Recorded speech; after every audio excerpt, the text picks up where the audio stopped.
Geekology. I'm David Springer. And I'm Sven Harvey. Why do we bother calling it Geekology? When you have these on the table, it always turns into educating. You know what? Not this time. I know what these are. Okay, because Fall of Cybertron was an excellent game. These are based purely on the game, or are these actually from something else? No, these are based on the game. Okay, well, these are fab. I know these. I kind of got a clue what these are. Mm-hmm.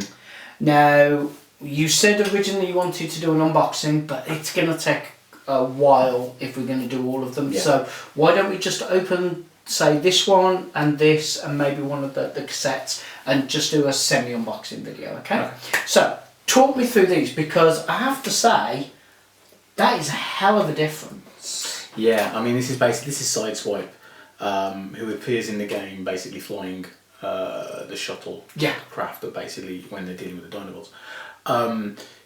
This is the Japanese Takara Tomy version, and this is the American/British Hasbro version. I tell you what a difference paint job can make. Yeah, I mean, this is the thing, it's exactly the same mould, but the paint job is so different because of the metallic paint on the Japanese one. Do you think that's because Takara directly stick the name on it, and, you know, like with the masterpieces really pop because of the paint jobs? Yeah. So do you think that's maybe why? Well, one of the things that comes into play here is the fact that in Japan they pay a lot more money for stuff. I mean, a CD over there is £20 to £25 worth. And to get hold of this in the UK will cost you around about 30 quid, whereas the RRP on that one in the UK was 15 and generally was on sale at 13. So that's where the difference in money goes. So yeah, that they've got to bear in mind. But because the Japanese pay more for stuff, and they generally do pay quite a bit more for things like toys and stuff like that, as well as CDs and DVDs, that's why you tend to get the nicer packaging and a nicer version of the products. Yeah. Which is why you end up with things like that. Okay, right, well, I'll tell you what, let's unbox that one and then you can talk us through the next range. So, have we taken photos of this before we open it? Yep. We'll be back in 2 seconds. So cool. Right. Okay. Now, when did Transformers start using tape on the boxes? It was a little while ago, actually. Is that just to make sure the bubble doesn't come off the card? To a degree, yeah, but they're basically doing it in a way so you can actually put them back on the cards. So the cards aren't. So the bubbles aren't actually secured to the card. Not, no, I mean, they sometimes are at the bottom. That's genius. Yeah, they're just taping on. They're just taping them up now, which unfortunately has led to people saying that they're all reseals. Some retailers are getting them back, and people are going, "Oh no, just tape this back up." No, this is how it comes from Hasbro or Takara. Well, no. To be fair, if you don't know that. Oh yeah, exactly. But I think the first clue would be seeing an entire shelf of them. Yeah, at Toys R Us. If you go into Toys R Us and every single one of them has been taped shut, it's like you would have thought you got the hint. I like the idea of resealable packaging. They're not the first company that have ever done it. No, but they're the first people that have ever done it like that. Yeah. I've never seen just tape. Right. Please be careful with your hands. I will. Blood on packaging is never... Well, this is a red toy. Away from you, sir. Away from me. What, so I can't see it? Yeah, no. But like this. Yes, just like that. And then now you go right for your wrist. Yeah.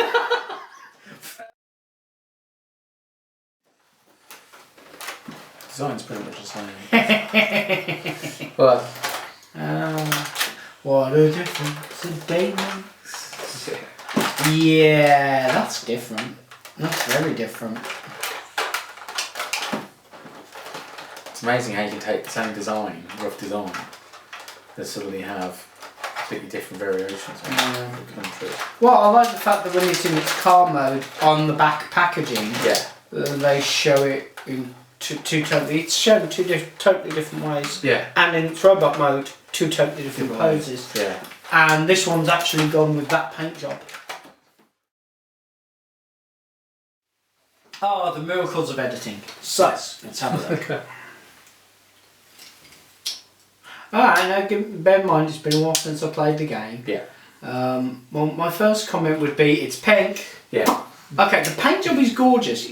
It's this really nice metallic red octocellulose. It's just lovely. Seeing the Autobot logo in pink on the middle of the chest, and then there's pink trim here, and there's pink lines here, and there's pink on the wheels. The pink on the wheels just screams Tron to me in massive, massive ways. But I have to say, I quite like that.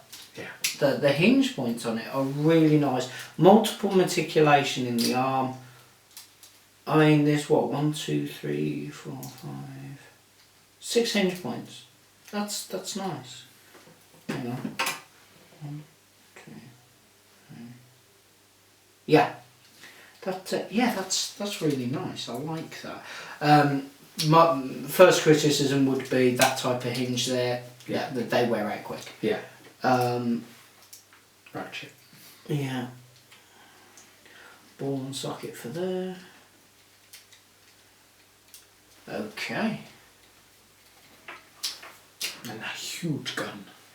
It's not the size of the weapon, it's how you use it that counts. Now, interestingly, when this mould was originally released, because this is actually a retool, it was Jazz and only came with this little gun. And they basically, when they did the repaint, the retools and repaints of the first wave of stuff, they basically added things to them. So, for instance, Optimus Prime got retooled into Ultra Magnus by just changing his head, essentially giving him a new paint scheme, but he came with a massive sword. Okay, I like the fact that the barrel on the gun is retractable. Obviously, makes no sense. But why is this bit turn? I have no idea. Okay, no idea. I think it's just a cool thing. Oh, I think it's just for it doesn't seem to actually do anything, but yeah, that's cool. Okay, then so come on, let's see you transform this one. Okay. Right. That's in like this. More ratchets, yeah. Not loving that. That toy's not going to last long. No. Although Transformer fans being Transformer fans, somebody out there will do replacements. Yeah. I think that's amazing that there are entire fringe companies specifically using 3D printers to remake the guns for these things. I know, it's crazy, isn't it? And brilliant. It's crazy, but there's part of me that just really wants to meet the guys who do that and shake them by the hand again. It's, it's lovely that people do that people feel that passionately about it. I mean, other people argue, well, they're making money. It's like, well, if you count the amount of time you've got to put into doing it, they're probably not making that much. It more is for, Exactly. It's for the love of it more than anything. Yeah.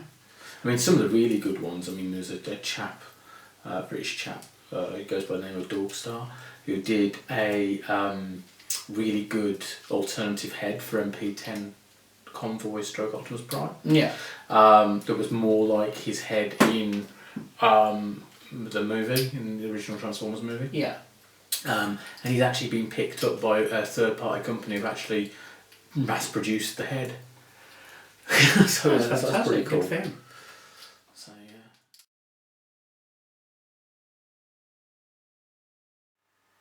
So, after the joys of editing. Yes. Now I'm not going to completely clip this back part together because I think I've discovered one issue with it coming from the States initially and then coming out in Japan later, in that it looks like it was designed not to have paint on it because these posts won't go in without scratching the paint on them. Oh, you've chipped it. Actually, they came out of packaging like that, but did it? I didn't know. Okay, you know what? I'm going to agree with you. Force that in. That's going to take the paint straight off. Take the paint straight off. Okay, I'm going to. Oh yeah. Yeah, he's going to lose points for that one. Although he does gain points for the fact that he hid the red wheels behind the pink wheels. Because if you're going to have pink alloys, you're really going to have pink alloys. There's a lot about this in its car mode, which is nice. And all of that is the fact that it's based on a video game. Yeah. No, I like that. I do like that. But yeah, the fact that you can't clip this together, and I agree with you, I wouldn't clip this together because you are going to take the paint off those. And it's across multiple points as well, it's not even just in one spot, it's in a few spots. Ooh. You see, now ordinarily I would say that that kind of thing with a special paint job is designed to be left in the box, but that's not the case with this. Transformers generally are not designed to... Well, the thing is that anything from Transformers Generations range does appear to be aimed at an older audience. Yeah, but the older audience take them out of the boxes, put them in the display cases. Now, this is the thing, is most people who they were going to put this in display case will have it in robot mode, and there's no problem with it in robot mode. No, in robot mode. So see, the thing is, I've met toy enthusiasts and, geeks from many different genres and franchises. Yeah. And a few of them do keep everything boxed up and packaged and looking great. However, I've done too many Transformer conventions with you and know that it's a huge difference with the Transformers fans. The majority of them do depackage. Yeah. So the fact that that can't be transformed properly, isn't good. But I do have to say, gorgeous paint job. It does look really nice. But it's going to be in my display in robot mode, so that doesn't really bother me too much. But it's a bit of a shame, really. To be fair. I mean, with Jazz, which was basically the first version of this mould, they didn't paint it as such. They used a different plastic, which had speckles of metallic in it. Yeah.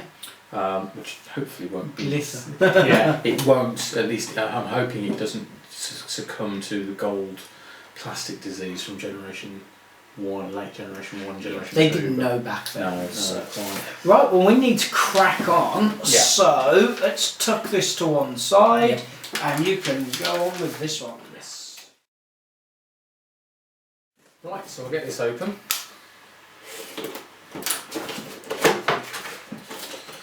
There we go, now this is Soundblaster, so it's basically Soundwave but in black instead of blue. Because in the original Generation 1 Japanese cartoon, essentially he and Blaster blasted each other to bits. And when Soundwave came back, he was in black and called Soundblaster, and when Blaster came back, he was in blue and called Twincast. So yeah. That's interesting. The method secured into the box, they've used the clear plastic rubber band versions, but they're using those new paper ties as well. What are those actually called? Well, they're rattan, kind of. Yeah. Sort of like, it's literally just twined together bits of cardboard, strips of cardboard. But yeah, it's been referred to as rattan in more than one place, so I'll go with that. Very eco-friendly. Oh yes, absolutely. Much better than the twist ties, which are metal with plastic covers. Which is nice to see.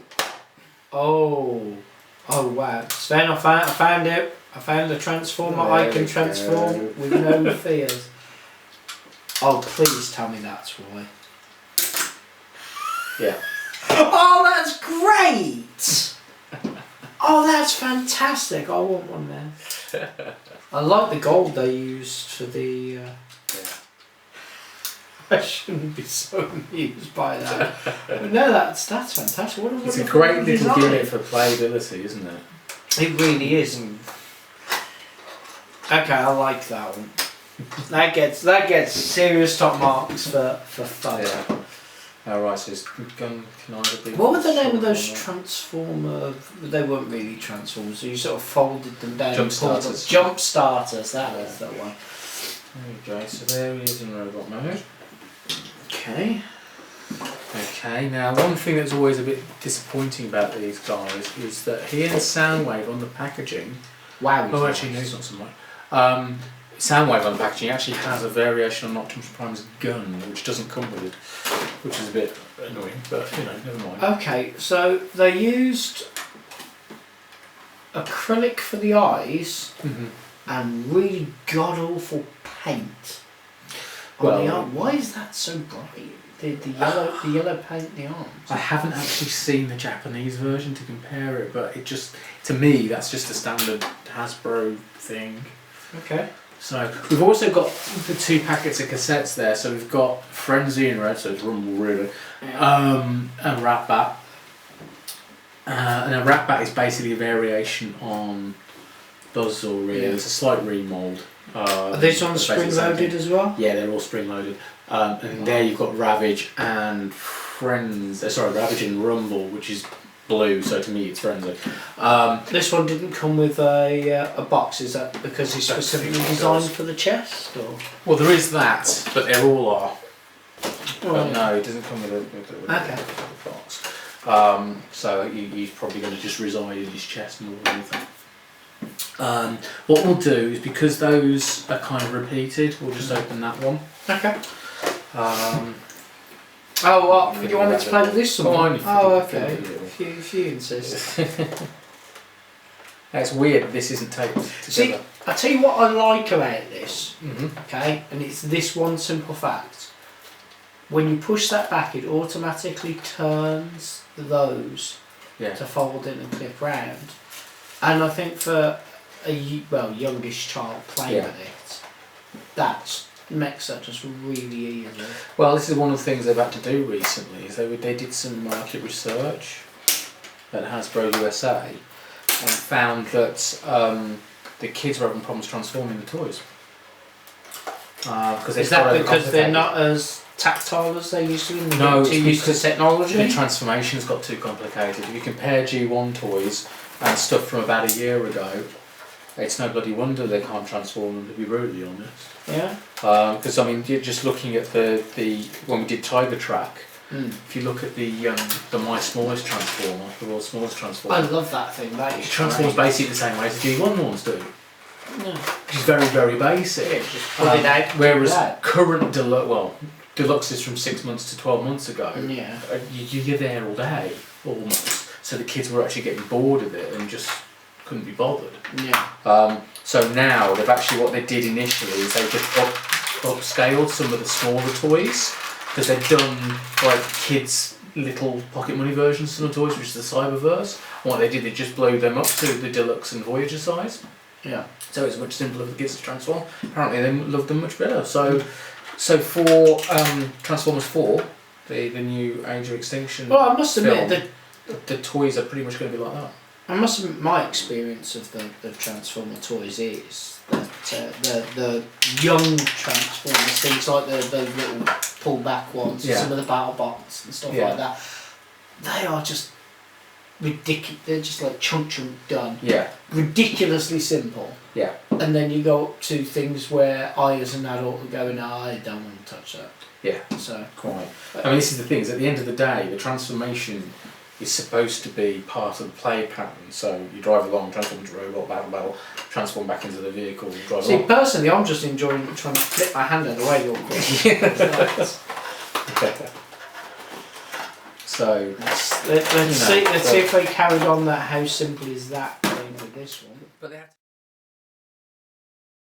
So, thankfully, I turned the camera off so that you could not see me go, "This is fantastic, this is great," and then spend 6.5 minutes.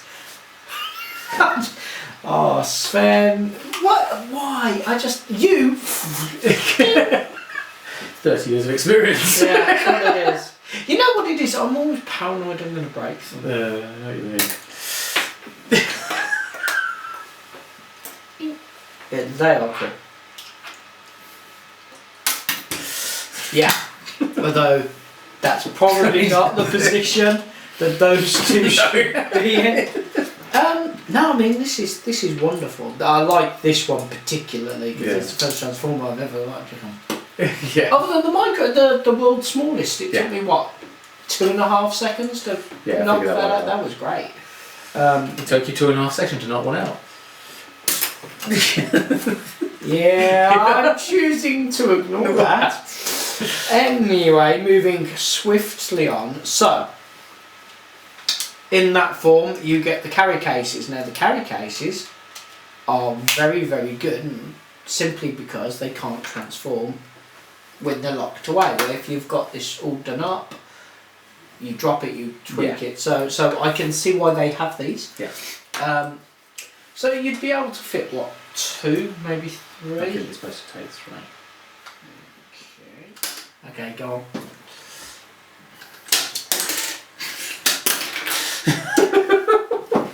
We have one transformer. And he's on his back, and unfortunately he's like a turtle. Help me! I can't get up! Help me! Meanwhile, these two... To be fair, they are pretty stiff because they're new. I think it might be No, I'm not going with that. I'm going with the fact they just didn't land right. Yeah. Something like that. Okay, well, these are cool. Yeah. So, we've got them out of the box, we've transformed them up, and we've discovered something quite important. A toy designed for a 5-year-old could keep me for about 6 minutes going, I don't quite get it, I don't quite get it. In the end, I figured it, but he wouldn't let me near the big one. Although, ironically, this one looked easier to transform. Yeah. Bigger and chunkier. It's... Well... There's not a lot I can say about it, Sven. The plastic on it feels cheap. Well, yes. I don't like the paint job. I think this yellow just really makes it look tacky. Considering the RRP on that would have been £25 if it came out here. Well, I shouldn't imagine these things are, cheap to make. So, but the hinge point's in its robot form. That's quite cool. I like it. It's a bit chunky. It's very much. You see, I've got too used to you handing me the masterpieces. Yeah. This is very much a toy, and it makes me feel kind of bad because when I handle masterpieces, I go, this toy. Maybe we need to find a new definition for that. So to tell you the truth, this one wasn't really impressed with. No, fair enough. But I enjoyed the cassettes. The cassettes were great. Again, you see, but the trouble is, a young child playing with this, fine. Yeah, a young child playing with this is not going to last 5 minutes. This is going to break. But that I don't feel would. Yeah. What did you think of it in comparisons with, 30 odd years worth of Transformers? Well, I mean, to be honest, it's a case of.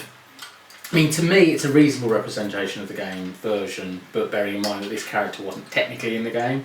It was Soundwave, in blue, but it was so dark that he might as well have been black, to be honest. Yeah. But, it's the build quality is, yeah.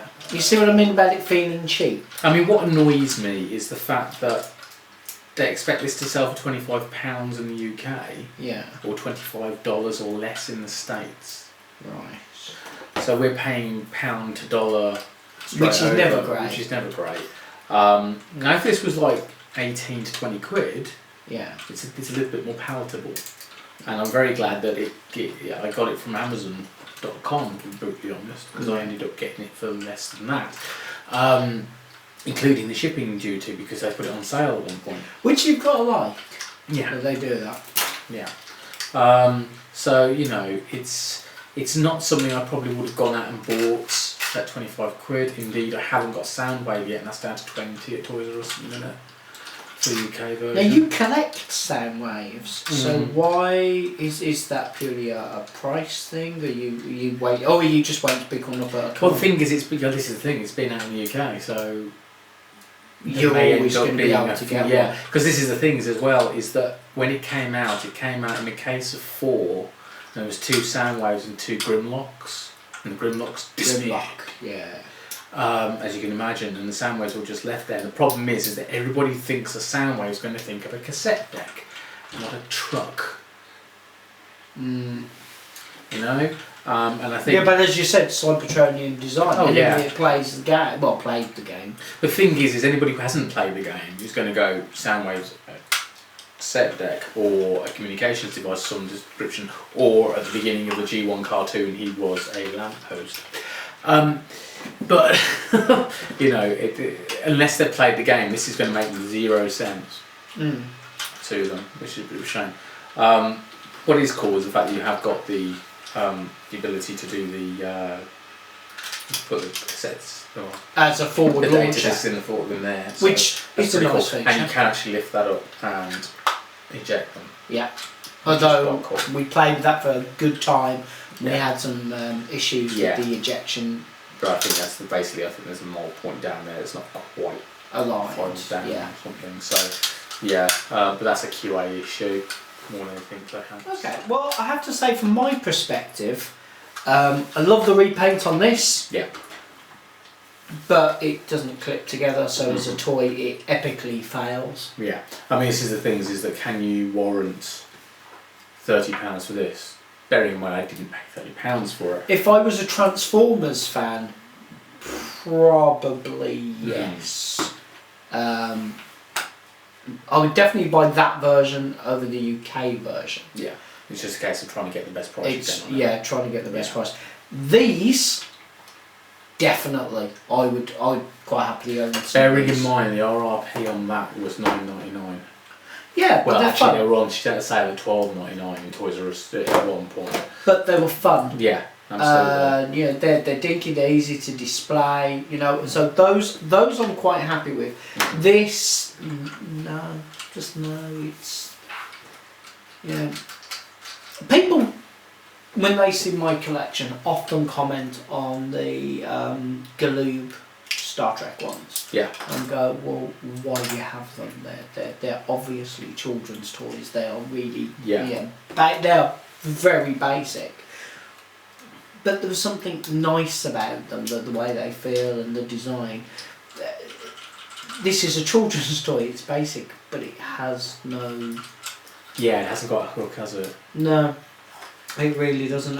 You know what? And again, this is probably the stupidest thing to bother somebody, especially somebody that isn't into Transformers. But why is the Decepticon logo so dark on the window screen like that? It's ridiculous. I would expect that to be. If they're going to do that, at least put some light piping or something back there so you could see it. That. I mean, to be honest, the only reason I've got it is because of that. Yeah, because the only way you could get that unless you bought it second hand. Because the hook's going to be the characters, and because Soundblaster like that wasn't in the game. What's the point? Exactly. What's the point? Now with Soundwave, it's got a bit more of a hook, but it still hasn't helped it on the stop from being a shelf warmer. So, mind you, Toys R Us kind of shot themselves in the foot, because within a couple of weeks of Soundwave turning up on their shelves, they'd got rid of those and sold them on to a discount retailer. Yeah.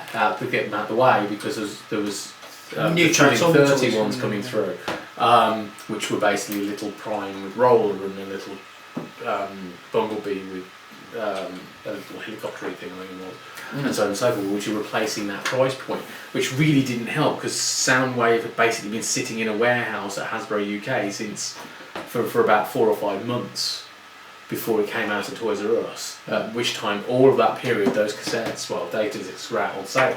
Yeah. So within 2 weeks of Soundwave turning up, those had gone. It was like, well, they go together. Yeah. What are you doing?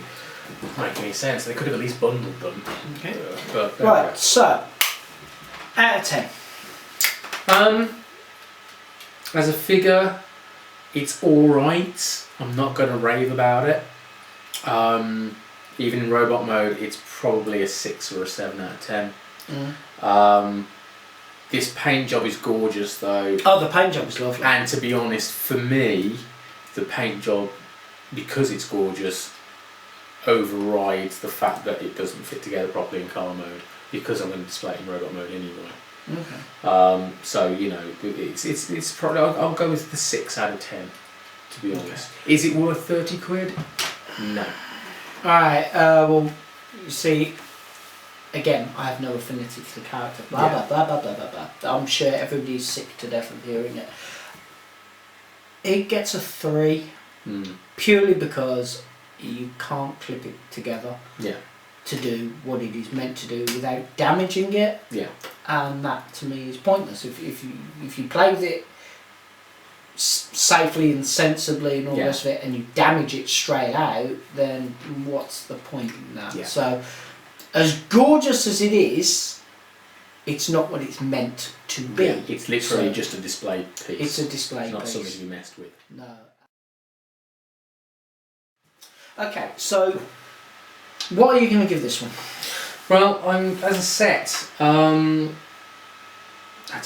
mean, this is the thing. Is the only reason I got it is for this. That's great. That's great. To be honest, it's a case of... I genuinely, I like this. This toy is okay. I quite like the gimmick where it can inject 3 of the cassettes out. I'm not a huge fan of the vehicle mode, but then again it's going to stay in robot mode for me anyway. It's going to get pushed to the back as soon as I get the Soundwave. Okay. So well, I'm going to give it a 6. Okay, well, you know what, I agree. That's fair enough. For me, see, I find this really hard to give it a grade. The Masterpiece Transformers and the rest of the Transformers are great, but this is... It's... See, I really want to say crap. Yeah. But it isn't. You know, it's the vehicle mode from the game. Okay, it feels cheap. It's probably because it is. You know, I mean, it comes with this, which is marvellous. I genuinely, that could keep me in here for minutes at a time. But it's chunky. It feels cheap. It doesn't click together that well. It's I'm going to give it a 5. Yeah. But a lot of it is based on that, to be honest. But you know, it's 20 quid and you can blow that in the pub in half an hour. Yeah. So, you know, and if you compare a lot of children's toys in the same price range, then you know, they're still, Transformers on the whole are still good value for money when you're talking this sort of Right then, is there anything you want to wrap up with? I don't think so. I mean, I've got a feeling though that you would probably be better off with that set. Yes. So you get one of the birdie ones. I like the birdie ones. Ratbat is essentially this one with some alterations and... but I like the gold. Right, well, thank you very much for watching. You can subscribe to us here on YouTube. You can follow us on Facebook and Twitter. There's, of course, the official Geekology website, and I hope you'll all take the, minute and a half, 2 minutes, to join our Back in the Bat campaign. That's a campaign to get the yellow put back in the Batman logo. Absolutely. Where it belongs. Absolutely. Thank you for watching and good night. Bye.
To add your own matron comments. No. Stick it in.